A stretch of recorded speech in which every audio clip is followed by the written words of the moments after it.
Assalamualaikum, selamat ketemu lagi sobat. Ini kita hari ini ingin membincang-bincang ringan lagi nih terkait dengan beberapa pertanyaan ke kami terkait dengan proses operasi buat ke pasien COVID gitu ya. Kita mau bahas ini semua, tapi kita mengacu ke dokumen yang pernah kami pelajari gitu. Mungkin ada lagi dokumen-dokumen lain yang menyatakan hal yang berbeda, tapi ini berdasarkan dokumen yang kami pelajari gitu ya. Jadi yang akan kita bahas adalah kegiatan operasi terhadap pasien COVID gitu.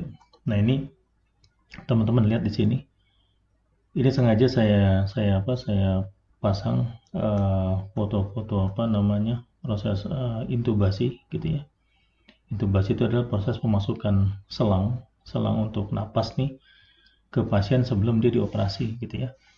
Nah, proses intubasi ini dan intubasi dan ekstubasi ya, pemasukan selang sama pengeluarannya nanti gitu ya, alatnya ini menghasilkan aerosol, baik itu dari mungkin pasiennya batuk atau kemudian ada air liur yang muncrat atau entah apalah gitu, tapi proses ini memang proses yang menghasilkan aerosol gitu ya, droplet ataupun airborne yang tentunya berbahaya kalau yang mengeluarkan adalah pasien COVID gitu. Di sini nih prosesnya ini untuk pasien yang tidak menderita COVID gitu ya. Jadi dokternya bisa seperti ini. Tapi sekarang dengan kondisi khususnya buat pasien-pasien COVID itu beberapa menggunakan pengaman seperti ini. Jadi si pasiennya dimasukkan ke dalam kotak transparan. Kemudian proses pemasukan intubasinya itu dengan menggunakan selang yang sudah dilengkapi dengan videonya nih. Ada video untuk proses pemasukannya supaya biar cepat dan tidak menyakitkan buat pasien gitu. Ini juga sama nih proses intubasi untuk pasien COVID ya. Ini juga sama. Jadi ini nakesnya semua pada pakai pakaian lengkap nih untuk menghindari adanya airborne atau aerosol ya supaya tidak memberikan dampak kepada mereka. Ini juga sama gitu ya. Dan ini adalah proses operasi ini dokter-dokternya menggunakan pakaian bedah gitu ya. Cuma yang beda mungkin dari sisi penutup wajahnya itu lebih ketat dibanding yang pasien biasa gitu ya. Nah ini yang di tengah ini adalah proses ekstubasi. Ekstubasi adalah tadi pencopotan selang udara dari pasien setelah selesainya proses operasi. Nah di sini ini sama nih karena proses ini juga mengeluarkan aerosol, jadi bisa liur dan atau batuk dan lain sebagainya. Makanya di sini dicontohkan ada dua orang nih, yang satu memegang masker yang sudah dilengkapi dengan filter di sini gitu ya, sehingga kalau misalnya pasien batuk atau ada air liur yang tersembur ini tidak lari kemana-mana tapi tetap di sini gitu ya. Jadi prosesnya satu orang siap-siap memegangi masker seperti ini dan satu orang ini yang bertugas mencabut alat untuk pernapasan ini.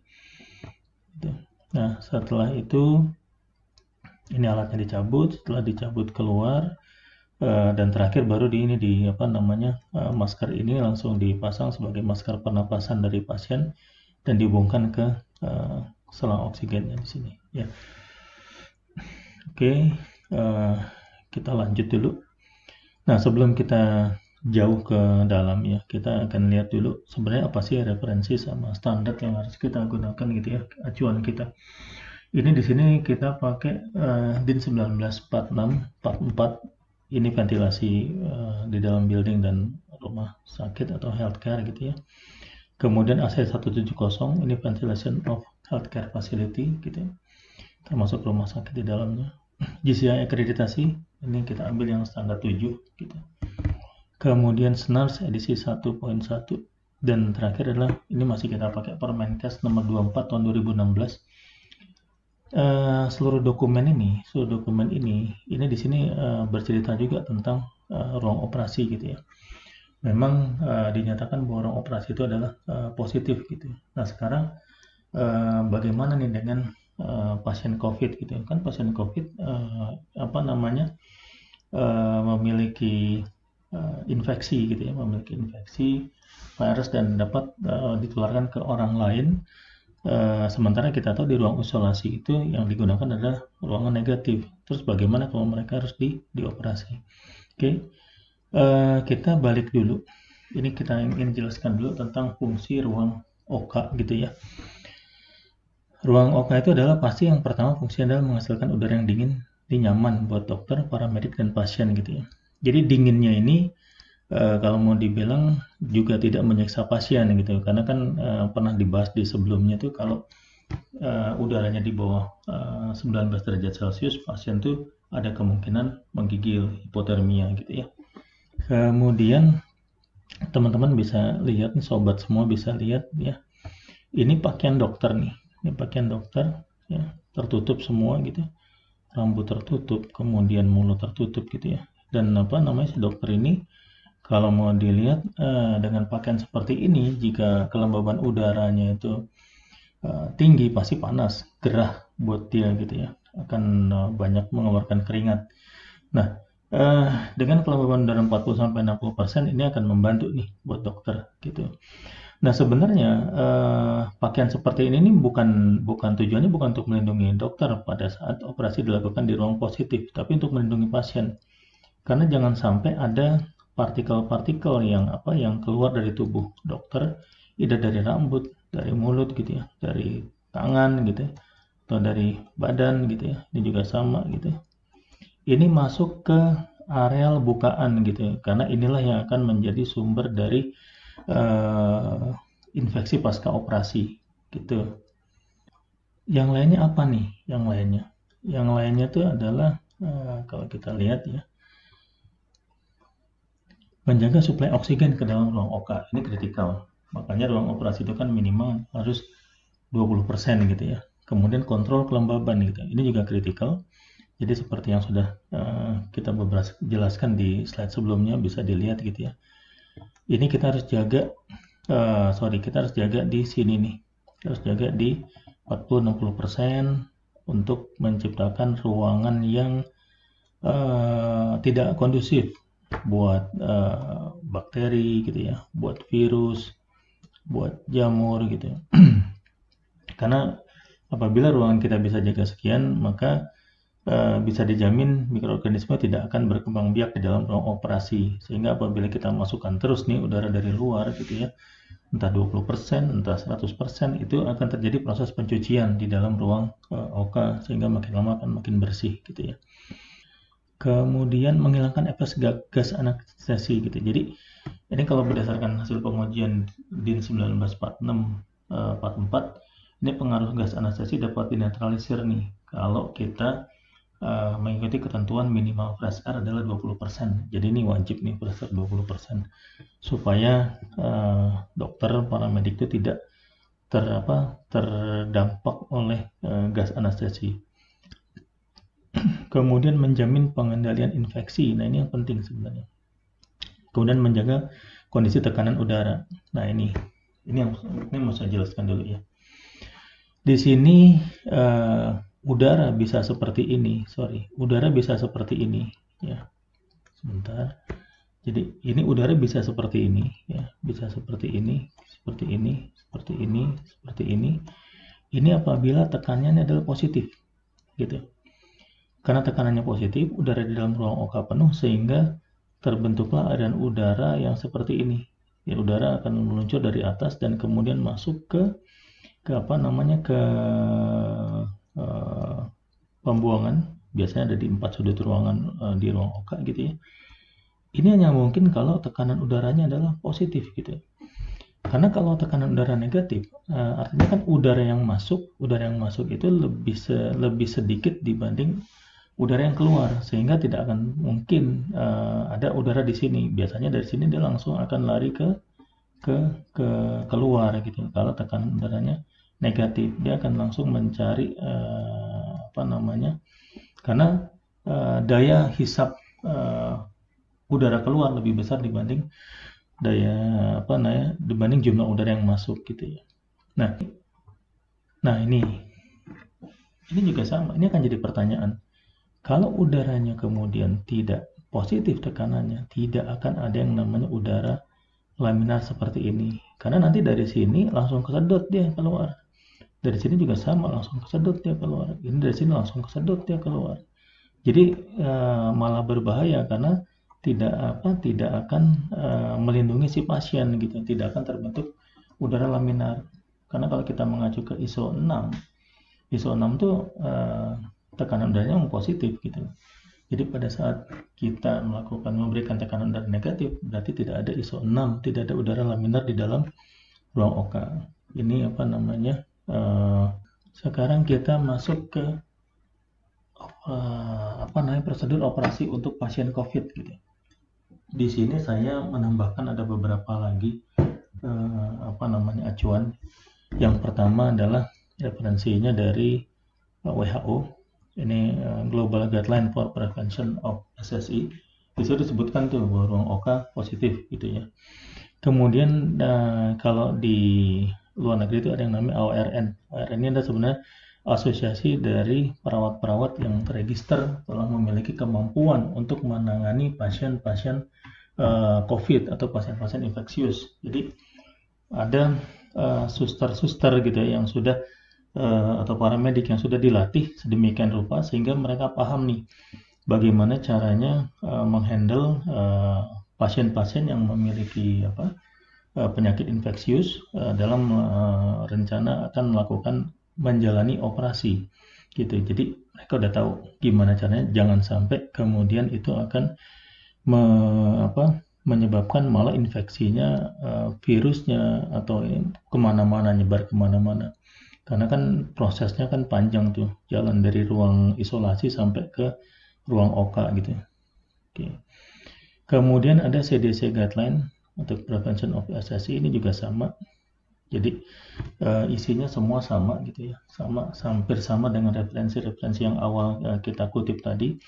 Itu menyebutkan bahwa ruang OK-nya tetap positif, Nah kemudian gimana ya caranya? Jadi rekomendasi yang pertama dari mereka semua bersama itu adalah menunda proses operasi sampai pasien ini PCR-nya benar-benar negatif dan kondisi pasien sudah membaik. Jadi dari sisi pasien juga daya tahan tubuhnya sudah bagus, sudah membaik, dan ini tidak akan berbahaya buat tenaga kesehatan gitu ya. Itu yang pertama. Cuma kadang-kadang kan posisinya adalah pasien COVID-nya ini harus urgent nih, harus dioperasi karena mungkin penyakitnya entah apa gitu ya. Ini yang kemudian jadi PR gitu. Nah, bila operasinya memang mendesak untuk dilakukan gitu ya, maka semua proses yang menghasilkan aerosol yang tadi di depan sebelum kita masuk ke ini, itu semua harus dilakukan pada ruang bertekanan negatif. Jadi proses intubasi, proses ekstubasi itu harus dilakukan di dalam ruangan bertekanan negatif. Nah ini jadi PR nih gitu. Jadi proses intubasi sama ekstubasi itu biasa dilakukan di anterum gitu. Nah ini kalau buat ruang OK yang ada anterumnya gitu loh. Cuma kan kebanyakan ruang OK kita nggak ada anterum. Jadi biasanya kalau ada anterumnya ini akan dibuat negatif terhadap ruang OK dan negatif juga terhadap koridor bersih gitu loh. Supaya kenapa? Supaya virus dan lain sebagainya yang kotor-kotor itu kumpul di anterum dan langsung dibuang keluar. Jadi tidak masuk ke ruang bersih, baik ruang OK maupun ke koridor bersih gitu ya. Nah, jika ruang OK tidak dilengkapi dengan anterum, ini PR-nya. Maka disitulah kemudian harus dibuat ruang OK-nya itu bagaimana caranya terhadap proses yang menghasilkan aerosol pada saat dilakukan intubasi maupun ekstubasi, maka ruang OK ini harus dirubah dulu nih, jadi tekanannya tekanan negatif gitu ya. Jadi airflow-nya kita kurangin gitu kan. Kalau negatif kan paling 12 kali, kalau OK kan sampai sampai berapa 20 kali gitu ya. Cuma memang kadang-kadang yang jadi PR adalah bila ruang OK kita itu hanya ruang OK dengan apa namanya dengan fresh air-nya 20%. Biasanya fan buangnya itu nggak sampai tuh gitu. Jadi ini memang akan lebih gampang kalau ruang OK yang digunakan adalah ruang OK yang memiliki konfigurasi 100% fresh air gitu. Jadi lebih leluasa memang pada saat terjadi pandemik seperti ini. Jika dibutuhkan pada saat proses intubasi dan ekstubasi menjadi negatif, ini lebih gampang kalau kalau konfigurasinya adalah konfigurasi 100% fresh air gitu. Dan nanti udara yang keluar tuh kan harus disaring tuh ya, disaring pada saat tekanan OK dibuat negatif sebelum proses operasi gitu. Itu kan harus disaring sama HEPA filter. Nah, ini di beberapa reference yang kita baca, kita lihat itu kalau bisa dikasih katanya apa namanya fasilitas seperti air filter gitu ya, air filter yang dilengkapi dengan HEPA gitu. Jadi kita pasang di sekitaran RAG kita, return air grill kita. Ini yang bisa kita share gitu ya, yang bisa kita share. Tentunya ini nggak bisa memuaskan semua orang gitu ya, karena ada juga yang berbeda dengan ini gitu. Cuma bagi sepanjang yang kita ketahui ya, memang ruang OK bertekanan positif itu adalah tujuannya adalah untuk menjaga agar pasien itu terlindungi dari infeksi dari mikroorganisme. Dan memang yang jadi PR-nya adalah bagaimana jika pasien tersebut adalah pasien COVID. Nah, kita harus pahami juga bahwa yang berbahaya dari pasien COVID adalah aerosol yang keluar dari tubuh pasien, dan aerosol itu hanya keluar pada saat terjadi proses intubasi dan ekstubasi, sehingga kita harus paham bahwa pada kedua proses inilah kemudian ruang OK kita rubah sementara bertekanan negatif, setelah itu kita kembalikan ke tekanan positif. Mungkin itu apa yang dapat kami sampaikan buat sobat-sobat sekalian. Semoga bisa menjadi masukan buat kita semua, dan terima kasih atas perhatiannya.